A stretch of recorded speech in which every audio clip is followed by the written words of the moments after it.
यह एक काल्पनिक कहानी है। इसमें दिखाई गई घटनाएं, पात्र और संवाद पूरी तरह से लेखक की कल्पना पर आधारित हैं। इसका कोई संबंध किसी वास्तविक व्यक्ति या घटना से नहीं है। धूसर वस्त्र पहने वृद्ध के पीछे अचानक एक काली पोशाक वाली आकृति प्रकट हुई। वह आकृति बिल्कुल बिना किसी आहट के सामने आई थी और फिर बिजली की गति से एक ठंडी रोशनी धूसर वस्त्र पहने वृद्ध के गले तक पहुंच गई। आरव के पूरे शरीर के रोंगटे खड़े हो गए।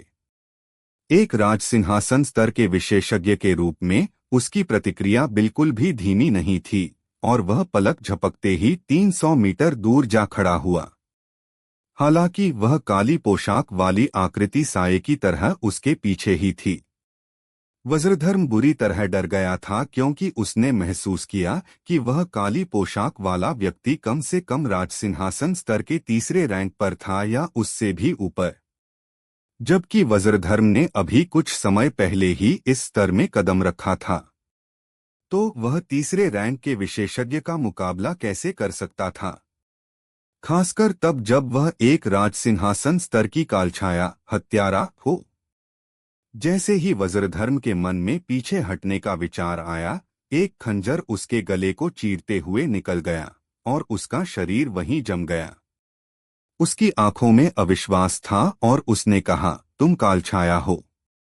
ये शब्द खत्म करते ही वज्रधर्म के प्राण पखेरु उड़ गए। तियांजी के अलावा अन्य सभी साधकों के चेहरे के भाव बदल गए जब उन्होंने वज्रधर्म के अंतिम शब्द सुने। उनकी निगाहें डर और आतंक से भरी थीं क्योंकि वे उस काली पोशाक वाली आकृति को देख रहे थे। कुछ 100 साल पहले कालछाया एक ऐसा शीर्षक था जिसे सुनकर पूरे महाद्वीप के अनगिनत विशेषज्ञों के मन में केवल नाम मात्र से ही भय पैदा हो जाता था।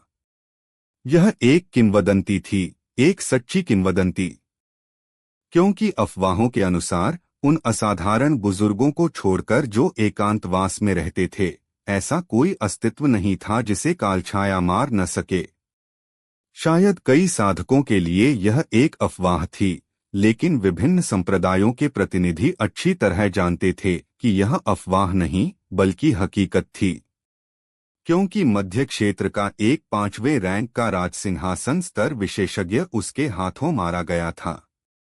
उस विशेषज्ञ के अलावा कई अन्य दिग्गज भी कालछाया के हाथों मारे गए थे और वे सभी राजसिंहासन स्तर पर थे। इस हत्यारे को कालछाया की उपाधि इसलिए मिली थी क्योंकि उसने एक 9th रैंक संप्रदाय के संप्रदाय प्रमुख की हत्या कर दी थी, जिसके कारण उस संप्रदाय के 6ठे रैंक के एक बुजुर्ग को अपना एकांतवास तोड़कर उसका पीछा करना पड़ा। हालांकि परिणाम यह हुआ कि वह 6ठा रैंक का विशेषज्ञ भी मारा गया। उसी क्षण से महाद्वीप पर कालछाया का नाम गूंज उठा। आरव की भौहें कस गईं। वह कालछाया के बारे में कुछ नहीं जानता था, वह बस इतना जानता था कि वह उस काली पोशाक वाली आकृति को पहचानता है, क्योंकि यह वही आकृति थी जो हमेशा बीरा के साथ रहती थी। वह जानता था कि यह आकृति बहुत शक्तिशाली है, लेकिन उसने कल्पना नहीं की थी कि वह इतनी दुर्जय होगी। आखिर एक राजसिंहासन स्तर का विशेषज्ञ कुछ ही पलों में ढेर हो गया था। इसके अलावा आरव ने सोचा कि क्या वज्रधर्म को मारने का आदेश बीरा ने ही दिया था। वज्रधर्म को मारने के बाद काली पोशाक वाली आकृति नाजिन की ओर मुड़ी। भले ही कोई उसका चेहरा नहीं देख सकता था, लेकिन वे महसूस कर सकते थे कि वह नाजिन को देख रही है। कुछ ही देर में वह धीरे धीरे नाजिन की ओर बढ़ने लगी। आसपास के लोग यह देखकर स्तब्ध रह गए।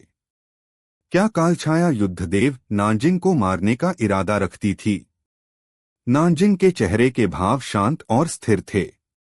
वह आकृति नाजिन से करीब 20 मीटर दूर रुक गई और उसने कुछ देर तक नाजिन को देखा और फिर अचानक कहा, मैं वास्तव में कई अवसरों पर तुम्हें मारने की इच्छा को रोक नहीं पाती, क्योंकि यदि तुम पूरी तरह विकसित हो गई तो इस आसमान के नीचे कोई भी तुम्हें रोक नहीं पाएगा। उस समय तुम निश्चित रूप से मेरे आन वंश के लिए एक विपत्ति बनोगी। लेकिन मुझे पता है कि मैं तुम्हें मार नहीं सकती और मुझे कई मौकों पर तुम्हारी रक्षा भी करनी होगी, क्योंकि तुम शायद आन वंश की आखिरी उम्मीद हो। काली पोशाक वाली आकृति के शब्द थोड़े विरोधाभासी थे और बाहरी लोग इन्हें सुनकर भ्रमित हो सकते थे। हालांकि नाजिन भ्रमित नहीं थी, क्योंकि जिस पहले आन वंश की उसने बात की थी वह दक्षिणी आन वंश था और दूसरे आन वंश में दोनों आन वंश शामिल थे। नाजिन ने कहा, मैं वंश के आंतरिक मामलों में दखल नहीं देना चाहती, नहीं मुझे इसमें कोई दिलचस्पी है। वह सब अर्थहीन है, क्या आपको ऐसा नहीं लगता? काली पोशाक वाली आकृति ने नाजिन को कुछ देर तक घूरकर देखा और फिर कहा, अगर तुम 100 साल पहले आई होती तो मैं तुम्हें परिपक्व होने से पहले ही मार देती। लेकिन जैसा कि तुमने कहा, आन वंश के वे तुच्छ मामले अब अर्थहीन हैं। जैसे ही उसने बोलना बंद किया, उसकी निगाहें आरव पर टिक गईं और उसने कहा, चाहे तुम कितने भी रहस्यमयी क्यों न हो या तुम्हारी रक्षा कौन कर रहा हो, अगर तुमने उसे धोखा दिया या निराश किया तो मैं निश्चित रूप से तुम्हारी जान ले लूंगी। इतना कहते ही वह तुरंत वहां से गायब हो गई। आरव यह सुनकर कड़वाहट से मुस्कुराया। वह स्वाभाविक रूप से समझ गया था कि वह उसे किसके लिए कह रही थी। अब उसे यकीन हो गया था कि बीरा ने ही कालछाया को यहाँ आकर वज्रधर्म को मारने का आदेश दिया होगा। यह सोचकर आरव का दिल गर्मजोशी से भर गया। जैसे उसे कुछ याद आया हो, आरव ने अपना सिर लोहितेश की ओर देखने के लिए उठाया। वह नहीं भूला था कि यह आदमी उससे उलझने आया था। अब जबकि वज्रधर्म मर चुका था, इस आदमी के पास भरोसा करने के लिए कोई नहीं बचा था, इसलिए लोहितेश को खत्म करने का यह सबसे अच्छा मौका था। हालांकि जैसे ही आरव हमला करने वाला था, तियानजी ने अचानक कहा, अभी के लिए उसकी जान बख्श दो। क्यों? आरव हैरान था। तियानजी ने कहा, तुम्हारे पास मेहर को मारने का पर्याप्त कारण था और वज्रधर्म की मौत का तुमसे कोई लेना देना नहीं है।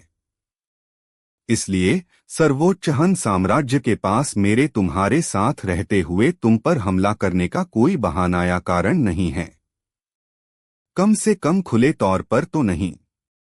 हालांकि अगर तुम इसे मारते हो तो साम्राज्य के पास तुम्हारे खिलाफ खुलेआम कार्रवाई करने का पर्याप्त कारण होगा। भले ही तुम्हारी वर्तमान ताकत बुरी नहीं है, लेकिन सर्वोच्च हन साम्राज्य के सामने यह अभी भी बहुत कम है। आरव थोड़ी देर के लिए हिचकिचाया और अंत में हमला नहीं किया। निकट भविष्य में दक्षिणी क्षेत्र लौटने पर उसका वहां की शक्तियों के साथ संघर्ष होना निश्चित था। इसलिए इस समय सर्वोच्च हन साम्राज्य को नाराज करना बुद्धिमानी नहीं थी।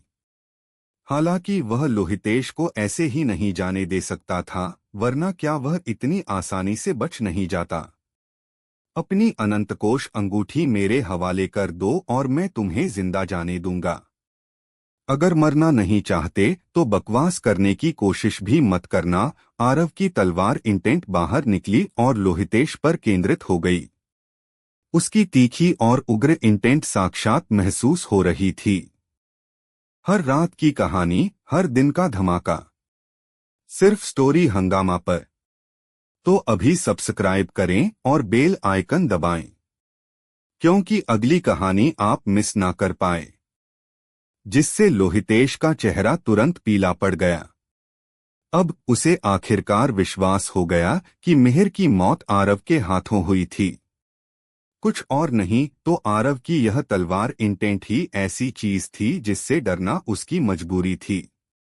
तलवार साधक जिन्होंने इंटेंट को समझ लिया हो, वे ऐसे अस्तित्व होते हैं जिनसे हर साधक डरता है, खासकर जब वे साधना के एक ही स्तर पर हों। आरव की आंखें तब और सिकुड़ गईं जब उसने लोहितेश को चुप देखा और फिर उसने तलवार अपने हाथ में ले ली। अगर लोहितेश ने मना किया तो वह तलवार चलाने में संकोच नहीं करेगा। जहां तक सर्वोच्च हन साम्राज्य की बात थी, उसे वास्तव में परवाह नहीं थी, क्योंकि किसी भी स्थिति में उसे विश्वास नहीं था कि वे उसे छोड़ देंगे। आखिर उसने सम्राट के बेटे को जो मारा था। जब लोहितेश ने आरव को तलवार निकालते देखा तो उसकी पलकें फड़कने लगीं। जाहिर है उसे उम्मीद नहीं थी कि आरव वास्तव में उसे मारने का इरादा रखेगा। क्या इस आदमी को साम्राज्य के प्रतिशोध का डर नहीं है? जहां तक अपनी अंगूठी की बात थी, वह उसे स्वेच्छा से नहीं देना चाहता था। आखिर अगर वह ऐसा करता तो वह साम्राज्य की नाक कटवा देता और वह ऐसे अपराध की जिम्मेदारी नहीं उठा सकता था। तभी जैसे ही आरव हमला करने वाला था, तियानजी ने अपना सिर हिलाया और हाथ लहराया। लोहितेश की अंगूठी तुरंत उड़कर उसकी हथेली में आ गई और उसने उसे आरव की ओर फेंकते हुए लोहितेश से कहा, क्या तुम अभी भी यहाँ रुकने का इरादा रखते हो? लोहितेश ने आरव पर एक ठंडी निगाह डाली और फिर उन 3 सुंदरियों को लेकर वहां से चला गया। आरव ने ठंडी आह भरी और भीड़ की ओर हल्का सिर हिलाया। उसके बाद भीड़ के बीच से एक काली छाया तुरंत गायब हो गई। वह लोहितेश को खुलेआम नहीं मार सकता था, लेकिन छिपकर मारने में कोई समस्या नहीं होनी चाहिए। इसलिए उसने स्वाभाविक रूप से इस अवसर का लाभ उठाकर लोहितेश को मिटाने का मन बना लिया था। आखिरकार आरव वह था जो अपने दुश्मनों को भविष्य के लिए जीवित छोड़ना पसंद नहीं करता था। तियानजी ने बुजुर्ग निशांत की ओर देखा और उदासीनता से कहा, बुजुर्ग, रैंकिंग्स अब समाप्त हो चुकी है, इसलिए समारोह शुरू करें और इन युवा प्रतिभाओं को कर्मफल का भाग्य प्रदान करें। निशांत ने तियानजी की ओर देखा, वह मन ही मन बहुत उलझन में था। तियानजी अपनी बेटी का हाथ आरव को क्यों सौंपना चाहेगा? अपनी ताकत के साथ उसे आरव की उम्र का अंदाजा होना चाहिए।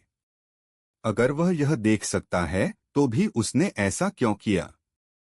इसके अलावा उसने आरव के लिए सर्वोच्च हन साम्राज्य जैसे विशाल साम्राज्य को नाराज करने में भी संकोच नहीं किया। निशांत इसे समझ नहीं पा रहा था।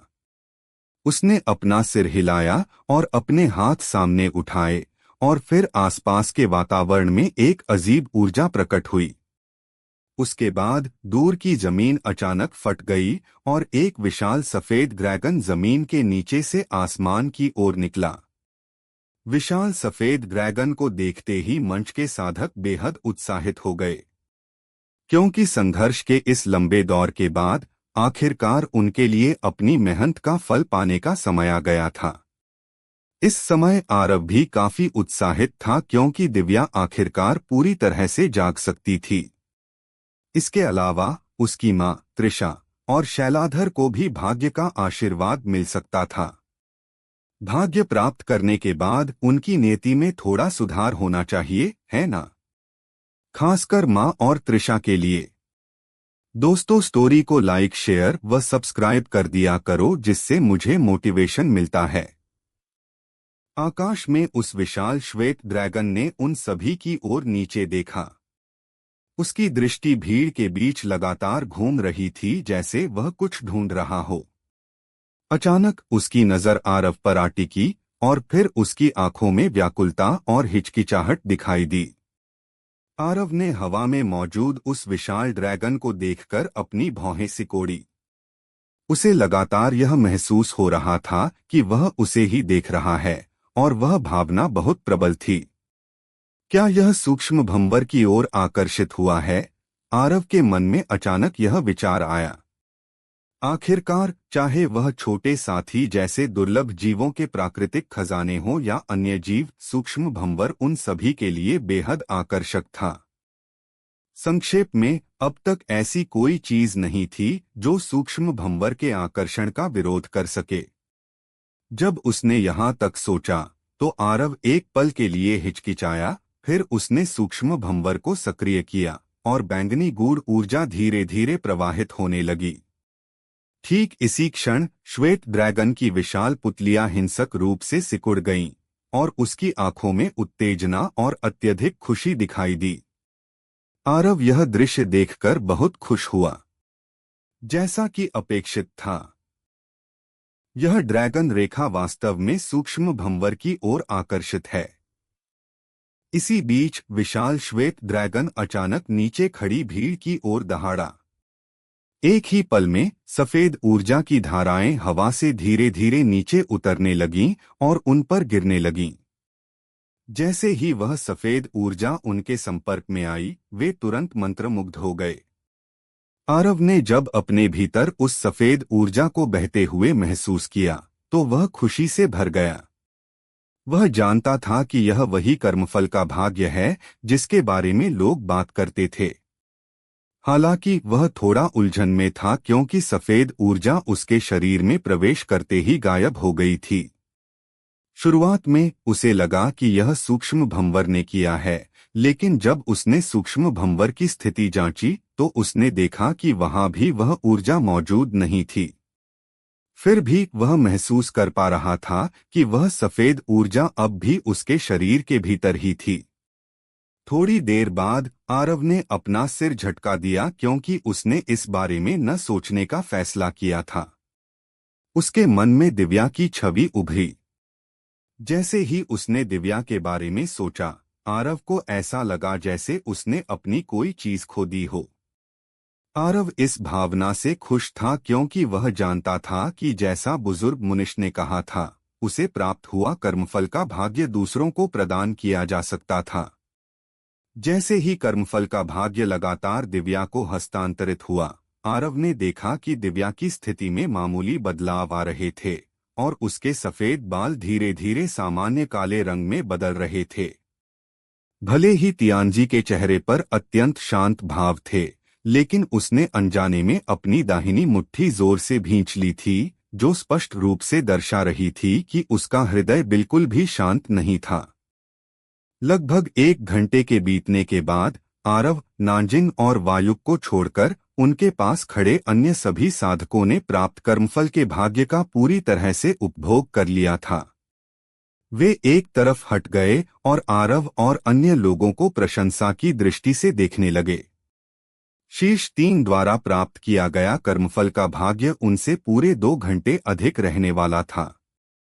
विशेष रूप से प्रथम स्थान वाले का भाग्य उनसे पूरे 4 घंटे अधिक टिकने वाला था।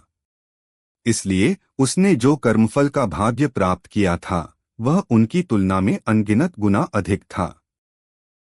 काफी समय बीतने के बाद मैदान में केवल आरव ही विशाल श्वेत ड्रैगन से कर्मफल का भाग्य प्राप्त करने के लिए बचा था। जैसे जैसे कर्मफल का भाग्य दिव्या के शरीर में बहता गया, उसके 90% सफेद बाल पहले ही काले हो चुके थे। लगभग 15 मिनट और बीतने के बाद उसने धीरे धीरे अपनी आंखें खोलीं और एक पल के लिए दंग रह गई। वह बैंगनी रोशनी की एक सुरक्षा परत से घिरी उस छोटी बैंगनी मिंक को देखने के लिए मुड़ी और फिर उसने अपने आसपास देखा। उसकी आंखों में अभी भी एक हैरान भाव था। जब उस दिन उसकी नींद खुली थी, तब वह आरव के कमरे में थी और वह वहीं बेहोश भी हो गई थी। इसलिए दिव्या सूक्ष्म भंवर के अस्तित्व से पूरी तरह अनजान थी। अब जब वह जागी और देखा कि वह एक अपरिचित वातावरण में है और आरव उसके पास नहीं है, तो वह थोड़ा घबराई हुई और परेशान महसूस करने लगी। सौभाग्य से उसने नन्ही बैंगनी मिंक को देख लिया। वह जानती थी कि भले ही यह जगह बहुत अजीब थी, लेकिन यह निश्चित रूप से सुरक्षित थी, क्योंकि आरव उसे और उस नन्हे साथी को कभी भी असुरक्षित स्थान पर नहीं छोड़ेगा। लेकिन आरव कहाँ है? अचानक उसे कुछ महसूस हुआ और उसने अपने बालों की एक लट पकड़कर अपने सामने खींची। दिव्या यह देखकर दंग रह गई कि उसके बाल काले रंग के हो चुके थे। दिव्या को जागते हुए देखकर आरव खुशी से भर गया। वर्तमान में दिव्या पर लगा श्राप कर्मफल के भाग्य द्वारा समाप्त कर दिया गया था, इसलिए यदि वह अपनी साधना में सफलता प्राप्त करती है तो वह लंबी आयु प्राप्त करने में सक्षम होगी। जब उसने दिव्या को देखा जो सूक्ष्म भंवर के भीतर हैरान लग रही थी, तो आरव मुस्कुराया। इसके बाद उसकी माँ, छोटी बहन और करिश्मा की छवियां उसके मन में उभरी। बेशक शैलाधर, नयनतारा और बीरा की छवियां भी उसके मन में आई थीं। इन सभी को वह लोग कहा जा सकता था जिनकी वह परवाह करता था, इसलिए वह स्वाभाविक रूप से चाहता था कि वे महान कर्मफल का भाग्य प्राप्त करें और स्वर्ग द्वारा धन्य हों। अचानक आरव ने अपनी भौहें सिकोड़ी क्योंकि उसकी माँ की छवि उसके मन से अचानक गायब हो गई थी। जब उसे कर्मफल का भाग्य प्रदान किया जा रहा था, तो वह जानता था कि जब वह उस व्यक्ति के बारे में सोचता है जिसके साथ वह इसे साझा करना चाहता है, तो वह अपने और उस व्यक्ति के बीच एक बहुत ही अजीब संबंध महसूस कर सकता है। वह संबंध एक महीन धागे की तरह था जो उन दोनों को जोड़ता था, और उसे ठीक वैसा ही महसूस हुआ था जब उसने अभी दिव्या के साथ भाग्य साझा किया था। लेकिन अब उसके और उसकी माँ के बीच का वह धागा, यह कहा जाना चाहिए कि वहां कोई धागा ही नहीं था। ऐसा क्यों हुआ? ठीक इसी क्षण उसके सामने का दृश्य अचानक बदल गया और वह एक धुंधली और धूसर दुनिया के भीतर प्रकट हुआ। आरव के चेहरे के भाव बदल गए। इसी पल आरव के सामने एक छोटा श्वेत ड्रैगन दिखाई दिया और उसे देखकर आरव दंग रह गया, क्योंकि यह वास्तव में पहले वाले विशाल ड्रैगन के बिल्कुल समान था, बस आकार में बहुत छोटा था। मानव, चिंतित होने की आवश्यकता नहीं है। मेरा तुम्हारे प्रति कोई दुर्भावनापूर्ण इरादा नहीं है, छोटे श्वेत ड्रैगन ने मनुष्यों की भाषा में बात की, जिससे आरव एक बार फिर स्तब्ध रह गया।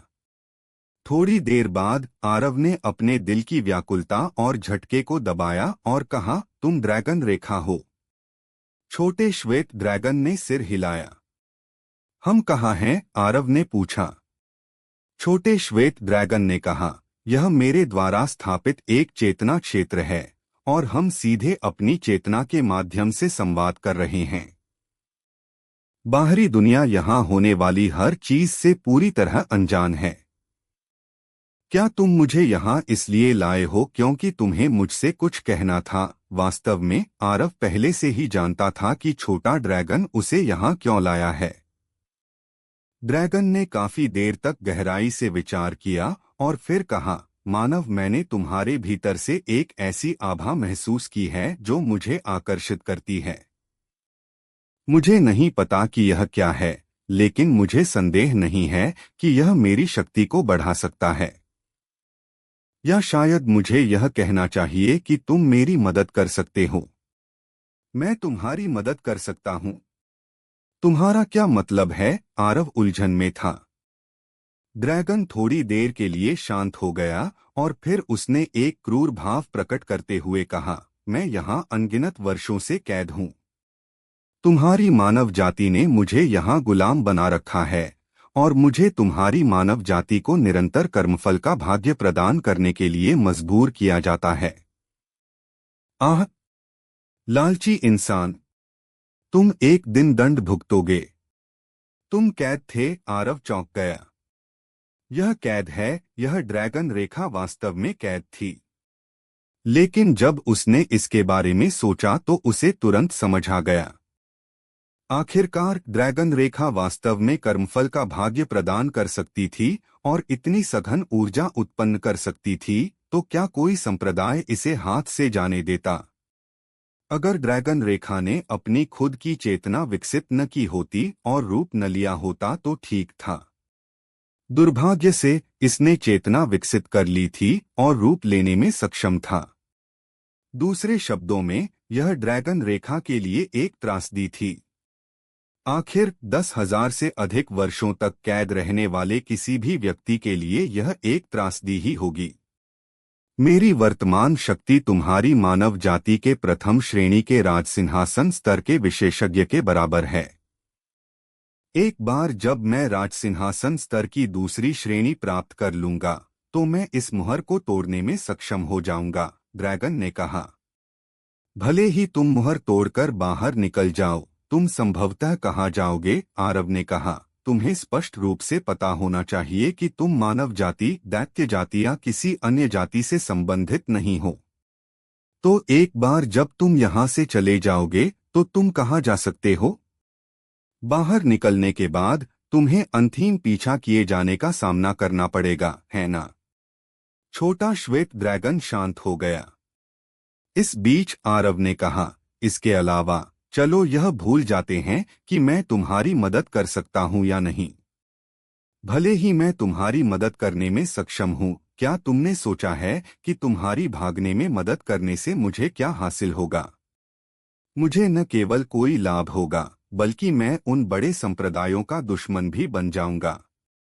तुम क्या सोचते हो? ड्रैगन ने अचानक कहा, यदि तुम मेरी भागने में मदद कर सकते हो तो मैं तुम्हें वे लाभ दूंगा जो तुम चाहते हो। आरव ने अपना सिर हिलाया और कहा, क्या तुम अब भी नहीं समझ रहे कि मेरा क्या मतलब है?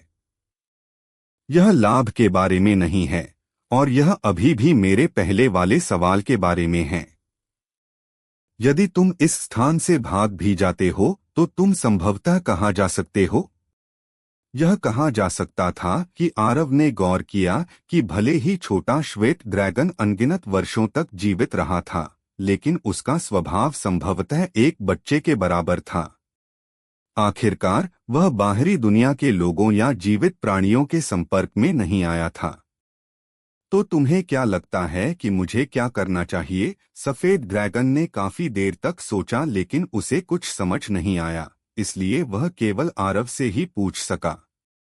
आरव के होठों के कोने छोटे श्वेत ड्रैगन की बात सुनकर तुरंत थोड़े ऊपर की ओर मुड़ गए, और फिर वह एक हल्की मुस्कान में बदल गए। अब क्या होने वाला है, आगे सुनते रहिए सर्वशक्तिमान हमारे चैनल स्टोरी हंगामा पर।